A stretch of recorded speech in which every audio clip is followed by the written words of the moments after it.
Hola a todos, y estamos aquí con el único e inigualable Mark Slavoda. De acuerdo, de acuerdo. Bueno, cálmense, muchachos. Sé que están emocionados, pero por favor, cálmense. Mark Slavoda, muchísimas gracias por acompañarnos de nuevo un jueves por la tarde. Carl, gracias por invitarme. Siempre es un honor y un placer estar en este programa. El honor y el placer, que es para todos nosotros. Ya basta, Mark Slavoda. Ya hemos tenido suficiente de toda esta palabrería optimista. Es hora de un buen y viejo cinismo a la antigua. Muy bien. Tengo mucho de eso para ti, Carl. Tengo una sobreabundancia, una cantidad superflua de eso. Bueno, empecemos. Con Irán, interesante. ¿Sabes? Nos enteramos de que Rusia e Irán trabajaron juntos, donde Rusia, sé dónde China, no estoy seguro, pero alguna entidad ayudó a China mucho.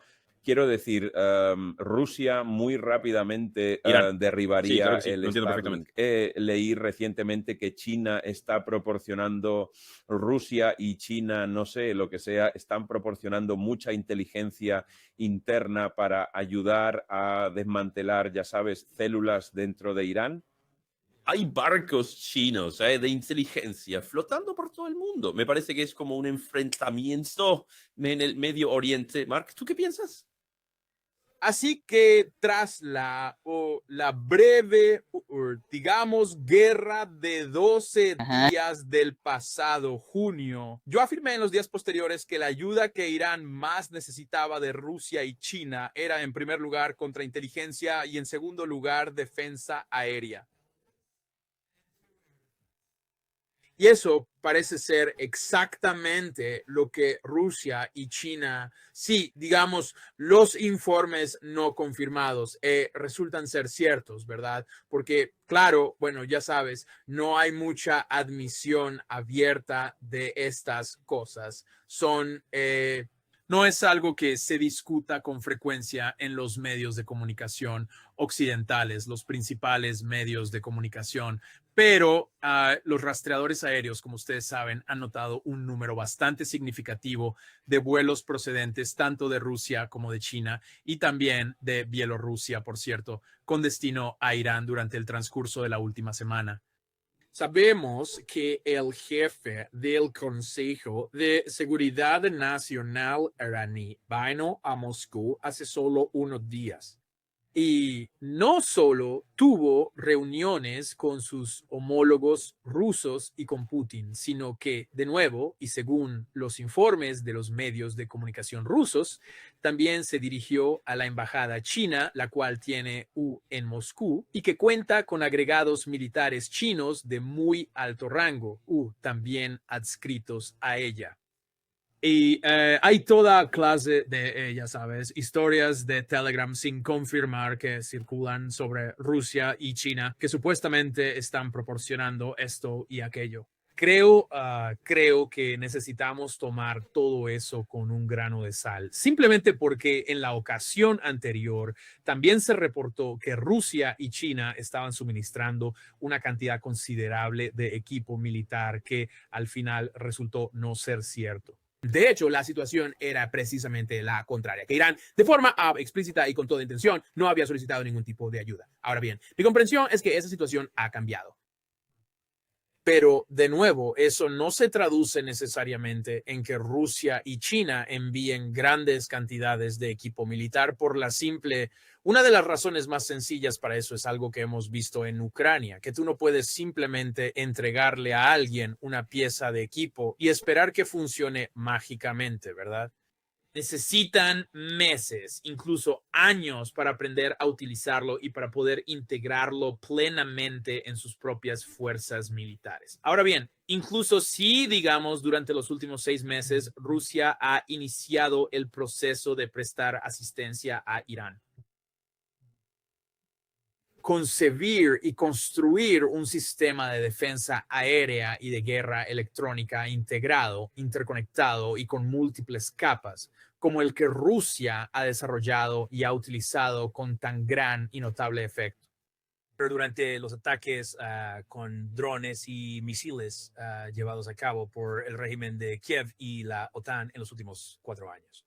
estaría solo en sus etapas más incipientes.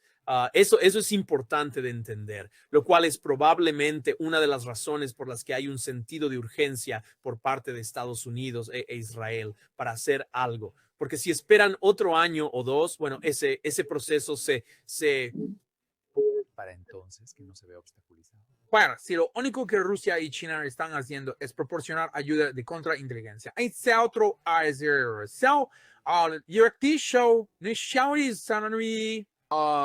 todo tipo de inteligencia, datos satelitales, todo eso, solo con eso Irán obtendría ventajas muy significativas que de otro modo de ninguna manera podría tener.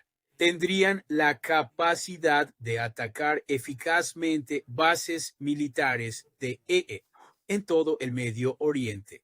Todos estos sistemas de defensa aérea que Estados Unidos ha estado desplegando rápidamente a sus bases militares y a Israel y a sus socios, los sistemas Patriot, los sistemas Chad, Rusia y China, serían capaces de proporcionar precisión satelital milimétrica para guiar misiles iraníes a esos objetivos, asumiendo, y de hecho asumo que tarde o temprano, sabes, Estados Unidos hará su movimiento.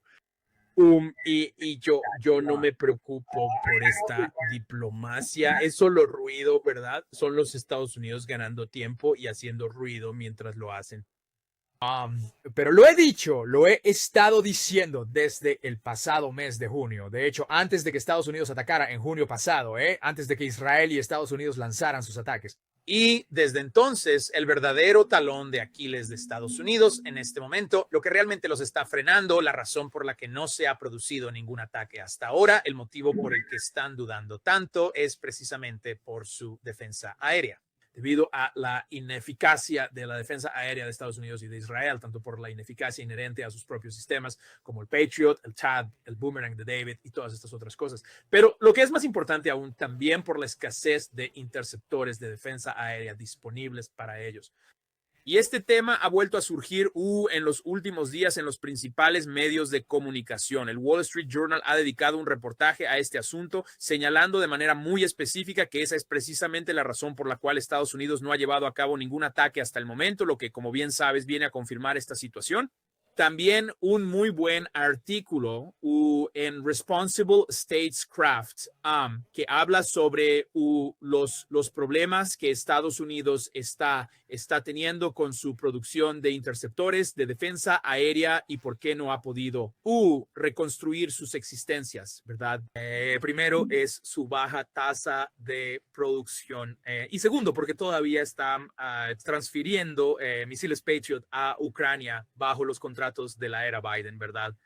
Donde sigue enviando una cantidad considerable de lo que produce. Así que no ha podido reponer sus existencias, sabes, en absoluto. De hecho, sus reservas están probablemente en un nivel críticamente bajo y eso está siendo confirmado por los principales medios de comunicación occidentales. Y si no pueden defender sus propias bases, si no pueden defender a Israel y a los estados árabes, no quiero ni siquiera llamarlos aliados aquí, porque los árabes no están mostrando mucho entusiasmo.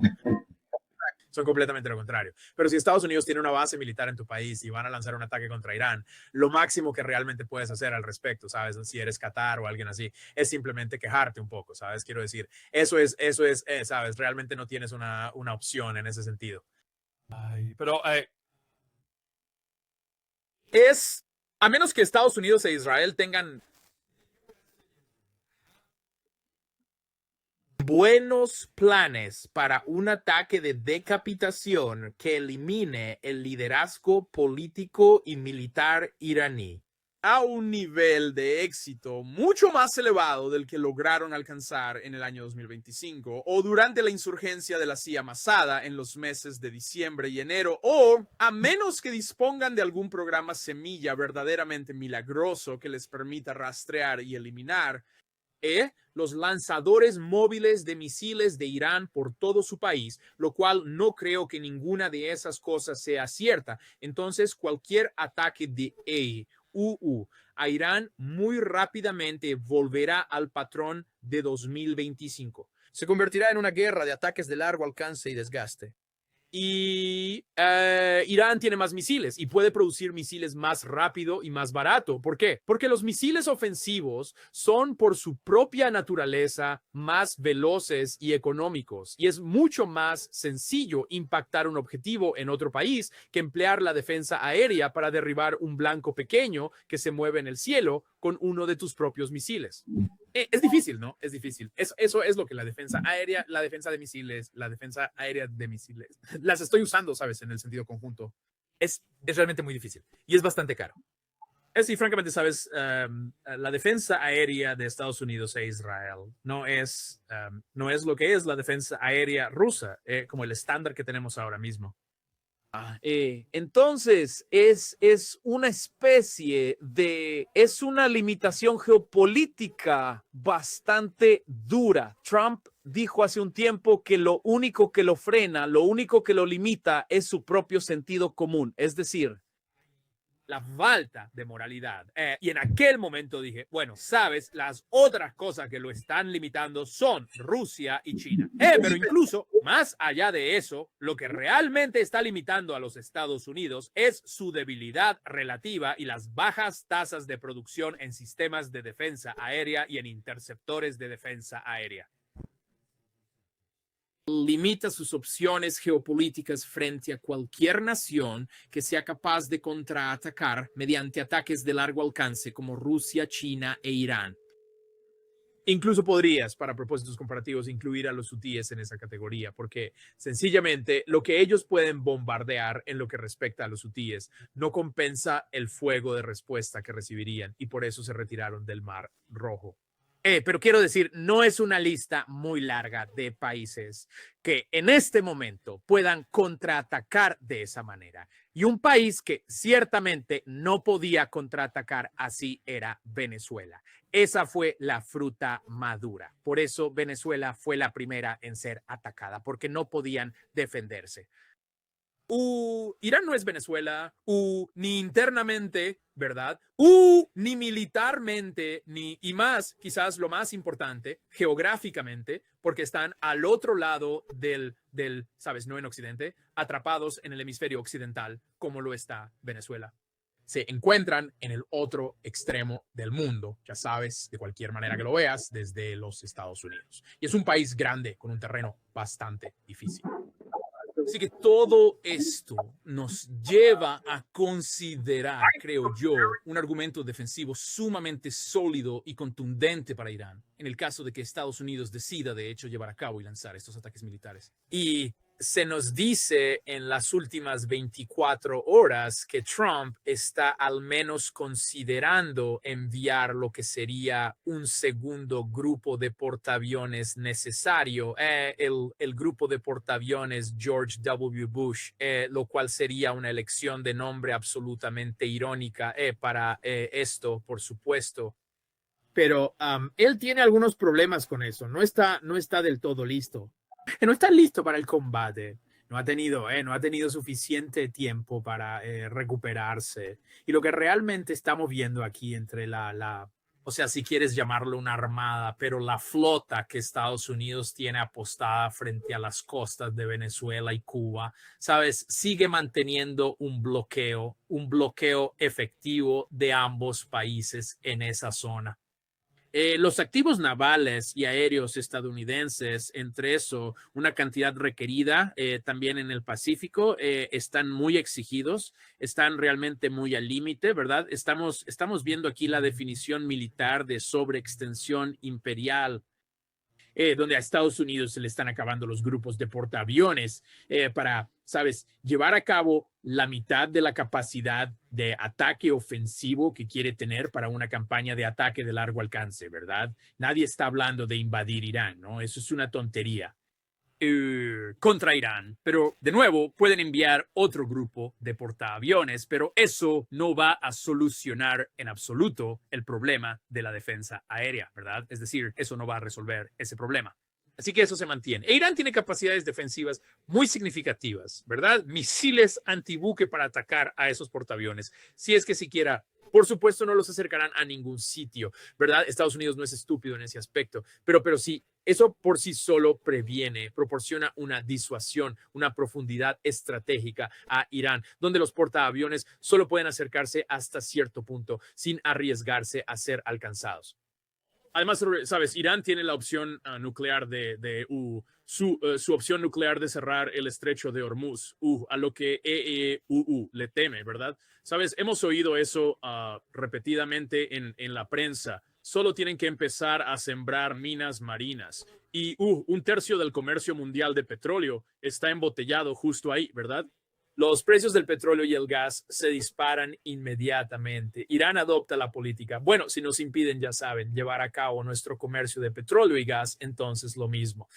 Para todos los demás en esta parte del mundo. Y eso no le conviene a Trump, quien por supuesto necesita pensar en las elecciones de mitad de periodo y en los precios de la gasolina en Estados Unidos.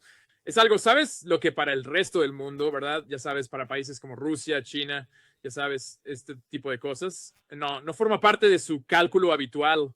Pero la política estadounidense ya sabes, la inconstancia del público americano siendo como es y los precios de la gasolina, digamos, motivando a un votante estadounidense mucho más que el que Estados Unidos ataque a otro país, porque eso ya se ha vuelto algo normal a estas alturas. Eso sí que es un factor y tendría un efecto en las elecciones. Y Trump realmente quiere mantener el control del Congreso.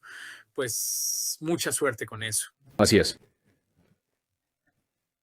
Sabes, otra cosa es en el caso que yo particularmente siento que es cada vez menos probable y esto es solo mi opinión, que se produzca algún tipo de ataque por parte de los Estados Unidos.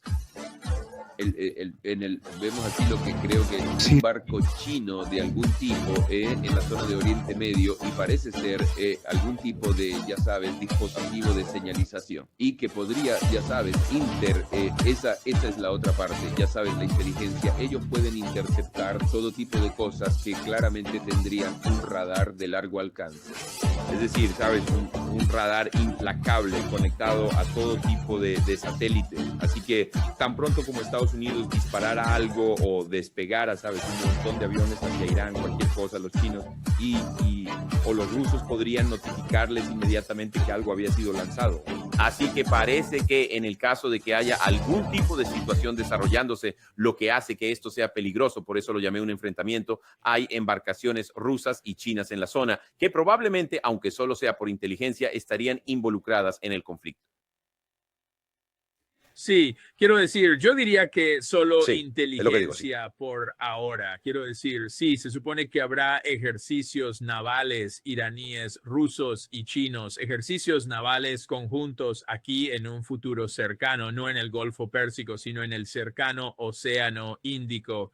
Así que, bueno, Rusia y China tienen todas las excusas para disponer de barcos que les proporcionarían una capacidad adicional de recopilación de inteligencia en esa zona.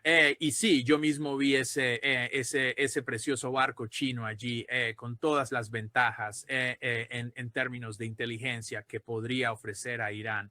Pero sí, me parece que después de todo lo que ha ocurrido en Venezuela y considerando la grave amenaza que representa lo que está sucediendo con el bloqueo a Cuba en este preciso momento y también el rotundo fracaso, es decir, el reconocimiento ruso, como Sergei Lavrov ha reiterado en múltiples entrevistas que ha dado la última semana, es que ya están listos. Es decir, es que saben que no hay saben que no hay forma de hablar con la administración Trump. Ellos saben que hay, ya sea para ellos por el tema de Ucrania o para Irán por este asunto, por lo que está pasando con Cuba, están acabados. Y anunciaron en las últimas 24 horas, por lo que tengo entendido, que van a enviar petróleo como ayuda humanitaria a Cuba, lo que significaría desafiar directamente un bloqueo energético de Estados Unidos. Y eso se va a poner interesante, ¿verdad? Obviamente le tomará un tiempo al barco ruso llegar allí, así que estaremos atentos a eso, ¿sabes? En algún momento la próxima semana o un poco después. Pero voy a estar observando eso con gran interés porque es como una crisis de misiles cubanos. Esa es Bahía de Cochino. Y ese será escoltado por el ejército ruso. Yo sospecharía que sí. Yo la verdad es que mi sospecha sería, bueno, entonces no me esperaría en absoluto ver un buque de superficie ruso enviado. Sí, claro que sí. Eso sería, en mi opinión, en primer lugar, un riesgo y una escalada, pero Rusia es perfectamente capaz de proporcionar escolta submarina con su flota de submarinos mucho más potente. Ya sabes. Y siempre pueden hacer como si no existiera si al final deciden no tomar ninguna acción, pero puedes estar completamente seguro de que los estadounidenses lo sabrán. Quizás no con la exactitud de su ubicación, pero sí que existe en algún lugar. Que ya sabes, ese tipo de señales pueden ser transmitidas. Yo diría que eso es probablemente más probable que un convoy de superficie. Eso podría ser una escalada muy directa, un poco demasiado en este momento. Y Rusia podría estar muy ocupada protegiendo sus propios buques petroleros, entrando y saliendo de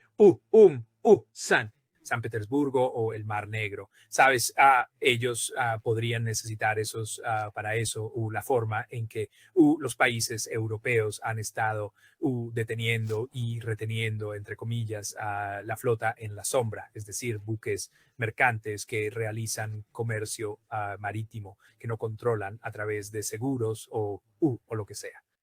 Francia, hace poco más de una semana, detuvo la salida de otro barco, sí, de otro petrolero que partía de Rusia. Bueno, finalmente se vieron obligados a liberarlo, pero el propio Macron había dicho previamente que parte de todo esto es simplemente elevar los costes, ¿verdad? Incluso si no, ya sabes, incautan el barco y se quedan con el petróleo como suelen hacer los piratas estadounidenses, porque eso es precisamente lo que están haciendo los piratas de Estados Unidos. Acaban de detener otro petrolero en el Océano Índico la semana pasada. Pero simplemente sabes, detener el barco y la amenaza de que eso podría hacerse a otras embarcaciones, eso eleva los costos y sabes, grandes. Un retraso de varias semanas, el dinero es tiempo, todas estas cosas para la industria naviera marítima, la cuestión de los seguros, lo que eleva los costos, eso por sí solo eleva los costos y creando, digamos, una ambigüedad estratégica sobre todo esto. Macron ha sido bastante franco en que eso solo es algo que pueden hacer. Y sí, eso no va a poner de rodillas a la economía rusa como todos siguen esperando, pero puede aumentar los costos y puede ser muy molesto. Quiero decir, y eso es algo que pueden hacer. Y sería difícil para Rusia detenerlo, porque ellos no pueden llevar a cabo la operación naval, porque no tienen las fuerzas navales para escoltar cada uno de los buques cisterna que entran y salen de, ya sabes, del Golfo de Finlandia allí, ya sabes, desde San Petersburgo. Y más allá. Pero por otro lado, los países occidentales no tienen suficiente, Francia y el Reino Unido no tienen suficiente poder naval para detener cada petrolero. Tienes razón. Tampoco, exacto. ¿verdad? Sabes, eso es una tarea difícil ahí. Pero, sabes, pueden dar ejemplos demostrativos. Pero Rusia tiene otras opciones en ese caso y hubo un caso el año pasado cuando Estonia hizo un movimiento contra un petrolero ruso, un petrolero de bandera rusa que partía a través del Golfo de Finlandia en aguas internacionales.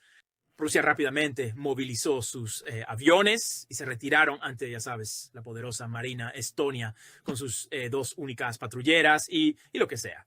¡Pum! Pero una semana después, Rusia detuvo un barco estonio, ¿verdad? el cual finalmente liberaron, pero ellos también pueden jugar a este juego. Ahora, Rusia no tiene tanta oportunidad de hacerlo porque, bueno, están un poco lejos de las rutas marítimas, ¿verdad? Esa es una de las...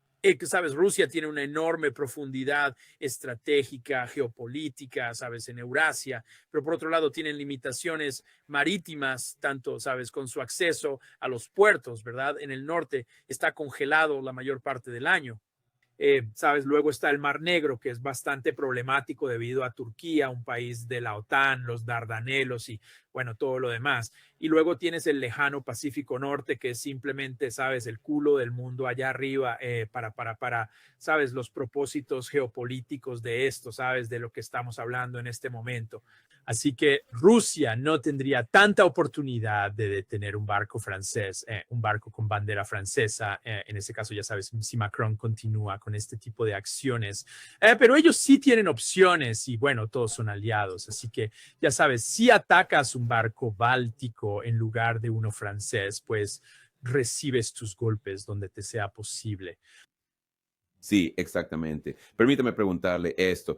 Sobre Ucrania, caramba, la situación realmente se ve muy, muy mal últimamente en lo que respecta a su energía. Parece que hubo algunos informes de que los ucranianos iban a enviar a algunas personas a Moscú, sea cual sea la situación. Pero me parece a mí con lo que, lo diré así, creo que el Kremlin siempre sintió que Medvedev era la válvula de escape de la presión y estaban jugando el juego con traigan a Witkoff, pasearemos por la Plaza Roja, haremos como si... Y luego cada semana puedes decir, creo que estamos cerca de un acuerdo y diremos, solo les estaban siguiendo el juego. Y ahora que escucho a Lavrov, curiosamente después de la publicación de los documentos de Epstein, me pregunto si eso tuvo algo que ver. Ellos dicen, sí, no estamos jugando con esta gente, pero es, ya sabes. Y una de las cosas que dijo que era interesante, que ya estaba ocurriendo, era obvia y ellos lo sabían. Él dice, miren, saben, están intentando hablarnos, contarnos sobre un supuesto acuerdo. Al mismo tiempo van con todos nuestros socios diciendo, no compren, petróleo de Rusia. Están tratando de apuñalarnos por la espalda.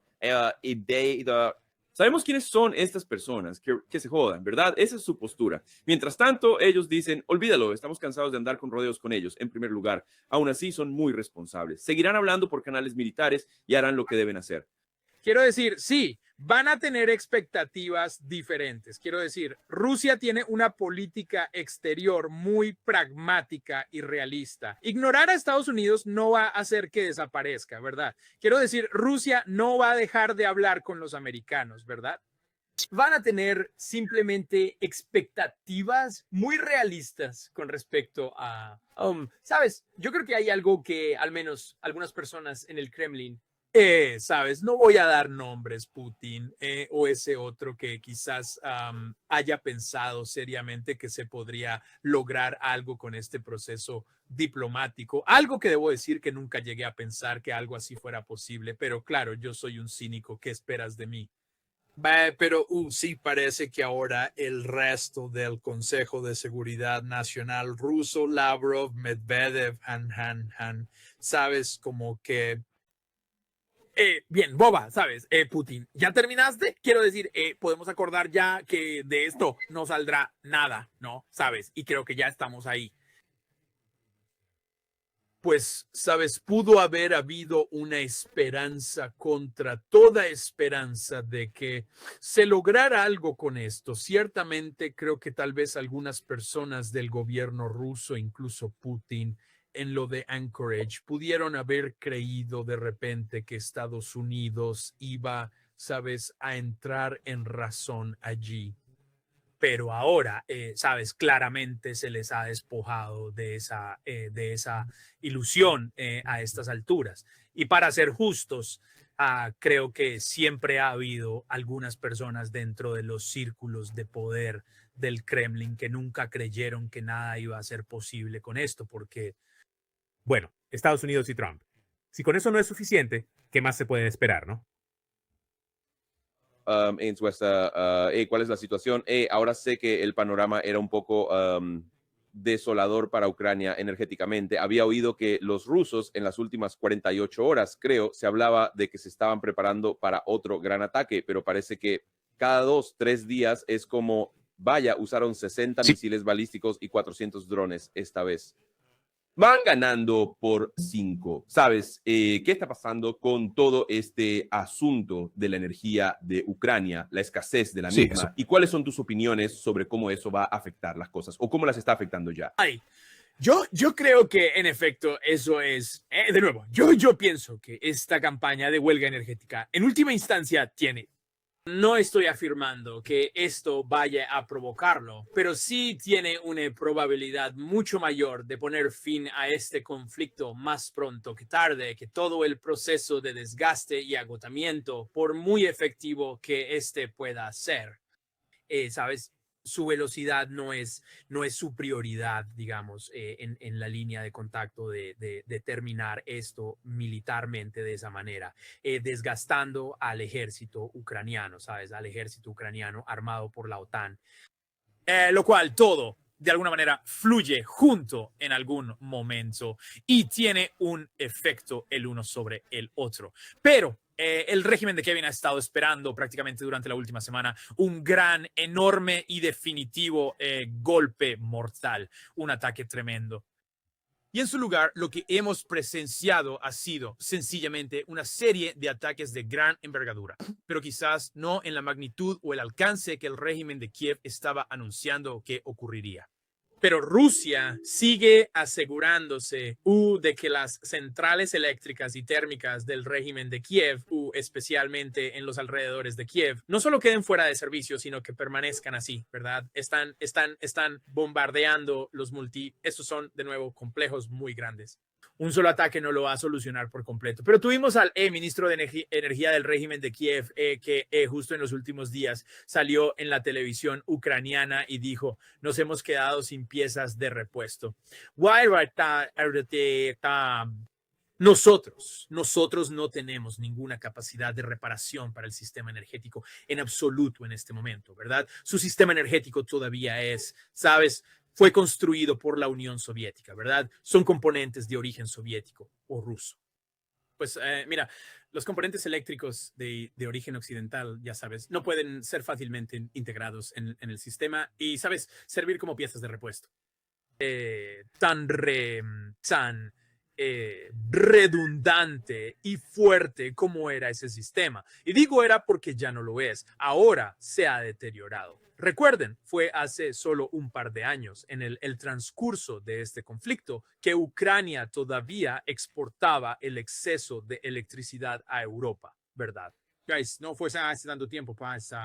Ahora, una de las pocas líneas de vida que le quedan al régimen de Kevin, son las 3 centrales nucleares que aún controlan, ¿verdad? Pues 2 de ellas en Ucrania Occidental, una de ellas es la central nuclear del sur de Ucrania, eso es aparte de la central nuclear de Zaporilla, que Rusia ha controlado desde el año 2022. Y la línea vital de electricidad que viene de la UE. Creo que Eslovaquia es en realidad uno de los mayores suministradores allí. Pero lo que Rusia también ha estado atacando durante la última semana son las subestaciones de 750 kilovoltios, ¿verdad? No van a atacar centrales nucleares porque Rusia no es el régimen de Kiev, ¿verdad? No están locos de esa manera. Pero tienen la capacidad de golpear y de hecho ya han impactado esos grandes, y repito, no se trata de un único y pequeño edificio discreto, ¿verdad? Más bien, son un inmenso campo de complejos interconectados, ¿no es así? Requieren de muchos golpes para poder derribarlas, pero Rusia ha estado atacando de forma sistemática estas subestaciones de 750 kilovoltios, que extraen la energía eléctrica de las centrales nucleares y la inyectan directamente en la red eléctrica nacional del país. También Rusia ha estado atacando el mismo complejo de subestaciones de 750 kilovoltios que toma la electricidad traída de Europa y la introduce en la red energética ucraniana. Y eso está teniendo efectos realmente devastadores, ¿no? Grandes partes del país, todos en el país están, digamos, con un racionamiento de electricidad en este momento. Vi cifras hoy mismo que dependiendo de dónde te encuentres en el país, ¿verdad? Porque la prioridad, por supuesto, es la capital ucraniana. Están priorizando todo allí todavía. Así que esa es realmente la mejor situación en el país, donde puedes esperar electricidad el 38% del tiempo. Mientras que en algunas otras regiones del país, como en los alrededores de Poltava, la disponibilidad de electricidad es inferior al 20% del tiempo. Y bueno, de nuevo, cuando hablamos de electricidad, también estamos hablando en gran medida de calefacción, de agua corriente, ¿sabes? De fontanería, ¿verdad? Ya sabes, todas estas cosas que son realmente dependientes en mayor o menor medida del suministro de electricidad, del suministro de energía. Así que están en una situación realmente mala. Tienen protestas dispersas que están ocurriendo por todo el país. No esperes nada de eso porque los hombres no pueden protestar, ¿verdad? Si un hombre asoma la cabeza fuera de su puerta para protestar, se encontrará forzosamente reclutado por las bandas de prensa. Ya sabes, eso es como ofrecerse voluntario prácticamente. Eso limita lo que las protestas pueden llegar a ser, pero el simple hecho de que haya cualquier tipo de protesta, incluso mujeres mayores solas que se están congelando en la calle, exigiendo electricidad que el régimen de Kiev francamente ya no tiene la capacidad de proporcionar, no pueden repararla. Ellos no pueden importarlo. Ellos allí fueron los primeros la semana pasada en un momento dado en cerrar todas las centrales nucleares porque no podían obtener. Ellos tuvieron que hacerlo porque no podían sacar la electricidad de las plantas a la red nacional debido al daño que se había hecho a las subestaciones. Y entonces tuvieron que bajar la potencia porque de otro modo... ¿sabes? No tenían forma de desviar, ¿sabes? Toda esa electricidad. Bueno, ahora puede que hayan podido hacer algunas reparaciones en la última semana, pero de nuevo Rusia ataca una ciudad, hace una evaluación de daños, ataca otros lugares, continúa, vuelve al primer lugar, vuelve a atacar 3 días después, ¿verdad? Están siendo muy metódicos con esto ahora. No hay ninguna duda. Esta es una campaña para dejar sin energía al régimen de Kiev, ¿verdad? Y si no tienen electricidad, no pueden mover sus tropas militares. No es así. Todo se hace con trenes que funcionan con energía eléctrica. Eso significa que no hay movimiento de tropas, ni municiones, ni vehículos militares, ni suministros, ni nada. También afecta a su, por llamarlo así, complejo militar industrial de talleres subterráneos, donde se ensamblan drones con piezas occidentales y chinas. Aún requieren electricidad y no puedes alimentarlos todo el tiempo con generadores. Y bueno, eso es otra de las cosas que está logrando. Y por supuesto está ejerciendo una presión social y política sobre el régimen de Kiev debido al efecto que tiene en la población civil también, con lo que la OTAN está muy familiarizada porque lo hacen en cada uno de sus conflictos. Y si está bien para ellos, entonces supongo que también está bien para Rusia.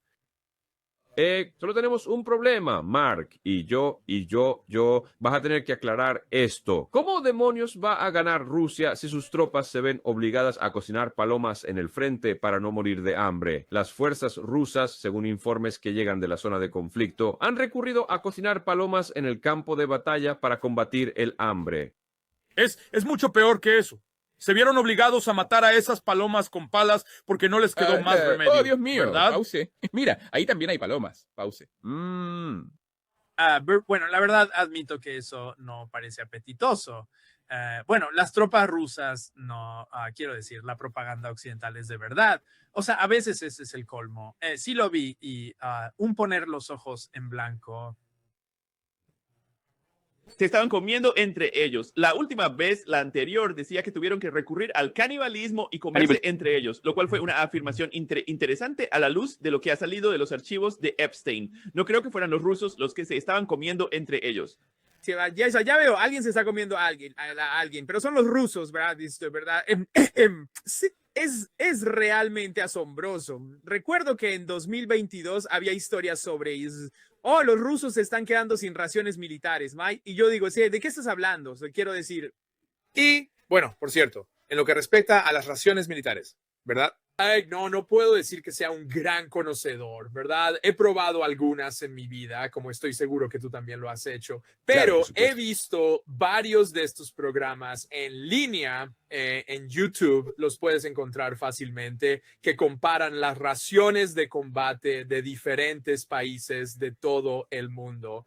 Y Y lo que me llega es que generalmente están bastante sorprendidos de lo buenas que son las raciones militares rusas, comparado con, bueno, digamos, sin duda que lo que obtienen los americanos y todos sabemos lo buena que es la comida británica. Oh, Dios mío. Sí, sí, vas a te lo pongo así, si vas al mejor restaurante de Londres, lo que la gente come, incluso si son palomas cocinadas, sería una mejora sobre la comida británica.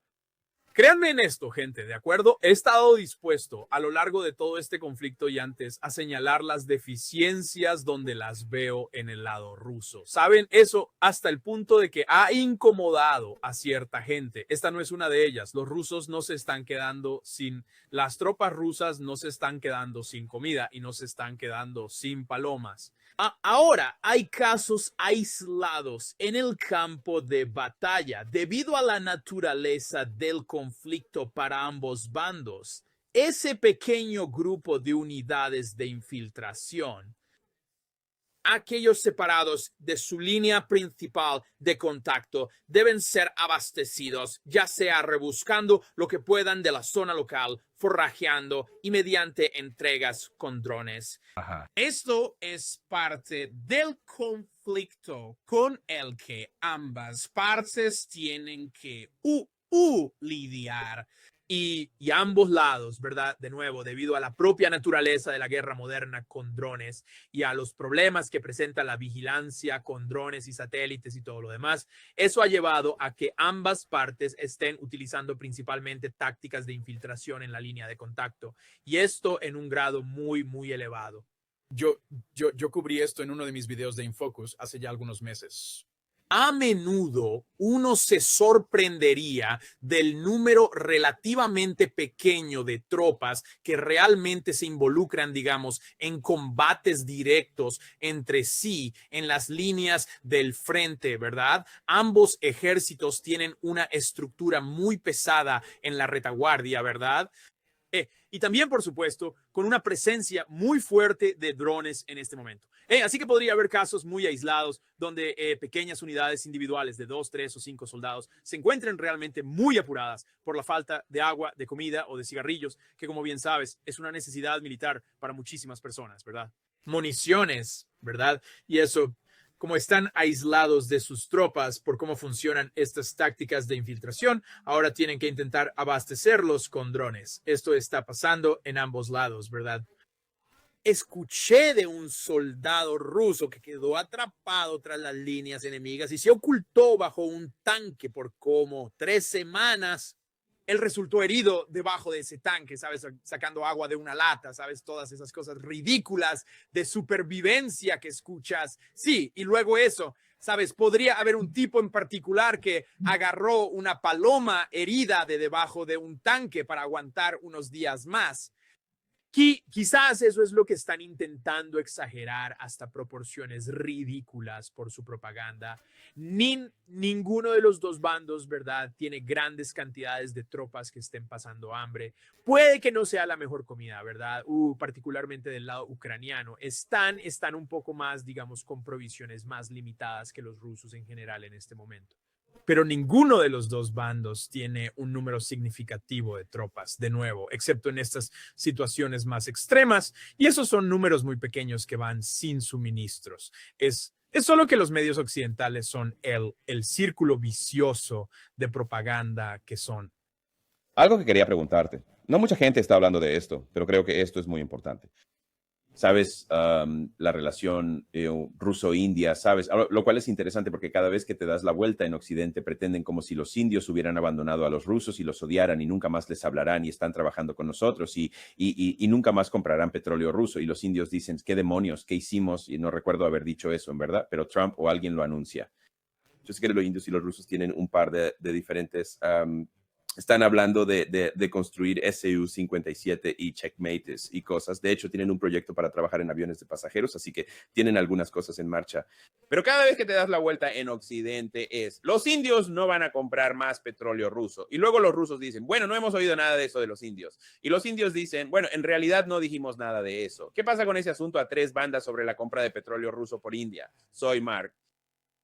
Pues sí. Así que sí, a Estados Unidos le gustaría presionar a la India para que deje de comprar petróleo ruso. Eso no va a ocurrir, ¿verdad? A largo plazo, en su totalidad, no va a suceder. ¿Por qué?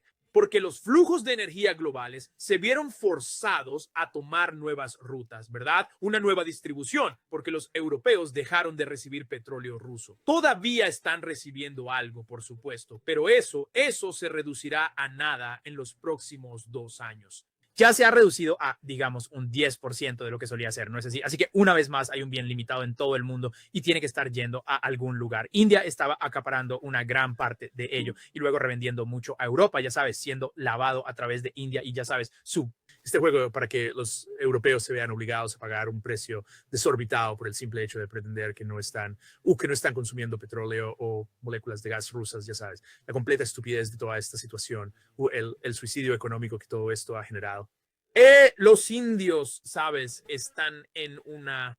El gobierno de la India desearía mantener relaciones positivas tanto con Rusia como con los Estados Unidos, ¿verdad? Tienen esto arraigado en su ADN político, un tipo de neutralidad, ¿no? Y, ¿sabes? Siempre han tenido, digamos, ciertas reservas de tipo geopolítico con respecto a China, ¿no? Sabes que no siempre han sido las mejores. Rusia e India han tenido, sabes, ya fuera la Unión Soviética o la propia Rusia, una larguísima historia de nada más que excelentes relaciones de las que los indios serán los primeros en hablar, sabes, desde la Guerra Fría hasta el día de hoy. Pero ellos también viven en un mundo real y no quieren tener problemas económicos que sean generados por los Estados Unidos. ¿Por qué? Ellos pueden ejercer una gran cantidad de poder económico. Así que van a bailar un baile con Trump y el baile que se acaba de hacer es una especie de acuerdo vago. A Trump le encanta esta palabra, acuerdo. No hay tratados ni nada por el estilo, solo acuerdos. El resto del mundo encuentra esto infantil, ¿de acuerdo? Pero se ha llegado a un acuerdo económico del que no nos han contado todos los detalles, pero el resultado... Nunca se concretan en nada. Sí. Trump dice, he cerrado un acuerdo con tal país por 79 millones, billones, trillones de dólares. Y luego miras como 6 meses después y no ha pasado absolutamente nada. Sí, Trump lo saca todo de quicio y directamente inventa conversaciones que nunca ocurrieron y todo este tipo de cosas, por supuesto. Y, sabes, tenemos que tener todo eso en cuenta ahora. Pero hay algo que parece bastante claro, y es que Trump decidió eliminar el arancel del 25% que se estaba imponiendo a la India, y únicamente a la India, debido a que continuaban comprando petróleo de origen ruso. A mí, eso no me parece que sea algo que harías cuando la otra parte ha accedido a dejar de comprar petróleo. Simplemente resulta un tanto contraintuitivo en esa situación. Bueno, mi punto de vista es que sea cual sea el acuerdo que se haya logrado en otras áreas, específicamente en la agricultura, los productos agrícolas estadounidenses, al entrar en el mercado indio hasta cierto punto, esto podría generar problemas diplomáticos para el primer ministro Modi. India cuenta con entidades energéticas tanto del sector público como del sector privado, y estas a menudo actúan de manera diferente en lo que respecta a las compras de energía. Así que esperaría, por ejemplo, que veremos a Reliance, que es la principal compañía energética privada de la India, o su gobierno, ¿sabes? Quizás reduzcan la cantidad de petróleo ruso que compran por cierto tiempo para seguirle el juego a Trump. Nunca, no habrían aceptado dejar de comprar petróleo ruso. Quizás dijeron, vamos a reducir el petróleo ruso que compraremos, ¿sabes? Y quizás digan, reduciremos el petróleo, compraremos mucho más diésel, ¿verdad? ¿Sabes? O pues algo por el estilo. Uno de estos tipos de juegos, ¿verdad? Están buscando lagunas y juegos y bailes, y tal vez sus empresas privadas reduzcan la cantidad de petróleo que le compran a Rusia por unos meses, ¿verdad? Tal vez las empresas energéticas estatales en silencio a través de intermediarios, porque mucha de la energía rusa que se compra ya no se compra directamente de Rusia. Esa es la cuestión. Ellos ya han incorporado hace mucho tiempo este tipo de mecanismos de protección donde lo compran a través de intermediarios ellos mismos. Bueno, pueden prometerle a Trump todo tipo de cosas, pero de todas formas, ellos ya tienen sus propias soluciones alternativas. Ahora mismo, tal como están los mercados energéticos globales, India necesita la energía rusa para mantener baja la inflación en la medida en que lo han logrado hacer en India. El mundo entero se enfrenta a presiones inflacionarias ahora mismo y eso es algo que en los últimos 4 años la energía rusa se ha convertido en un pilar fundamental de la economía india para mantener a raya esa inflación. Así que espero que veamos una reducción en las compras de petróleo indio durante un par de meses. Suficiente para que Donald Trump pueda deleitarse con la gloria de otro gran éxito, aunque la realidad es que la India nunca dejará de comprar energía rusa, pero este es el juego, la dinámica que se repite. De hecho, ya hemos presenciado esta situación anteriormente. Esto mismo ya sucedió hace apenas unos meses y eso fue exactamente lo que ha vuelto a ocurrir ahora. Las empresas petroleras de la India analizaron cuáles serían estos aranceles y qué vacíos legales necesitarían. Ellos disminuyeron la cantidad de energía rusa que estaban adquiriendo por un breve periodo y después la incrementaron nuevamente. Esto sin duda volverá a suceder de la misma manera. Esta vez la situación podría prolongarse por un par de meses adicionales, pero India no va a dejar de comprar energía rusa por completo. Por otro lado, es probable que se pueda esperar una pequeña reducción en la cantidad de energía que adquieran durante los próximos meses. Pero, sorpresa, eso probablemente habría ocurrido estacionalmente de todos modos. Así que tomen todos estos informes con un grano de sal. De nuevo, ¿recuerdan la última vez que Trump dijo que India dejaría de comprar toda la energía rusa y él dijo, háblame en 6 meses? Bueno, ya pasaron 6 meses. ¿Y cómo les va con eso? Lo mismo, hablemos dentro de 6 meses y veremos que India sigue comprando, que sigue siendo el segundo mayor comprador de energía rusa en el mundo. Estoy casi completamente seguro de que eso seguirá siendo así. Sí, conozco a un tipo que hace negocios internacionales y él siempre dice, estas sanciones no significan nada. Como el petróleo llega al medio del océano y el manifiesto cambia porque se vende a Garland Nixon en medio del océano y ya no es petróleo ruso. Y luego India compra petróleo, un petrolero lleno de petróleo de Garland Nixon. Bueno, Garland Nixon compró a los rusos, pero pasamos por Kazajistán o lo que demonios sea y nadie sabe cómo pasó eso. Y simplemente los indios no están comprando petróleo ruso, están comprando petróleo de Garland Nixon. ¿Sabes a lo que me refiero? Garland Nixon, dame el petróleo. Dame el petróleo que necesito. Podría usar un petrolero entero. Muy bien, así que antes de que nos vayamos de aquí, hay algunas cosas importantes que mencionar. Ay, Dios mío, para aquellos que quieran enterarse de todo lo que está pasando con Mark y formar parte de la esfera de Mark Sloboda, es The Realpolitik con Mark Sloboda. Busti puro to der Realpolitik. Mark, ¿cómo puede todo el mundo enterarse de lo que está sucediendo con Mark Sloboda y mantenerse al tanto?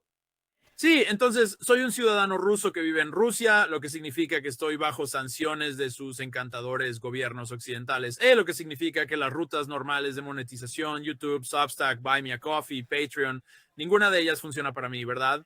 Pero Boosty es resistente a las sanciones, ¿no es así? Es básicamente un clon de Patreon. Funciona tanto para rusos como para occidentales. Es fantástico. Es a prueba de sanciones. Así que tengo todo aquí. Puse todas mis cosas allí. Pueden seguir y puse todas mis entrevistas como con Garland y Crosstalk y todas las otras cosas que hago durante la semana. Eso es gratis para todos. Pero también tengo mucho contenido exclusivo para aquellos a quienes les gustaría sufrir aún más con mi realismo pesimista y cinismo. Y publico varias horas de eso cada semana. Ayer publiqué una buena sesión de preguntas y respuestas que realizo semanalmente, hablando sobre esta supuesta contraofensiva del régimen de Kiev, que en realidad no lo es, en Zaporizhia. Y exactamente esta conversación sobre Europa y el intento de afirmar que dejarán de comprar energía rusa cuando todos saben que no lo harán. Se profundizó mucho en ambos temas. Así que eso es algo que pueden esperar si están interesados en contenido exclusivo y en convertirse en suscriptores, ya saben, y apoyarme allí también. Pero como dije, solo seguirme es gratis para todos y allí es donde recopilo todo mi material. Así que sí, por favor, síganme allí. Me gusta mucho lo que hemos logrado allí. Y también tenemos una comunidad privada de Discord. Ahí estamos. Ahí estamos. Preguntas semanales. Pueden ver. Bajen por ahí. O miren Crosstalk. Todas las cosas que hace Mark. Así que ahí lo tienen.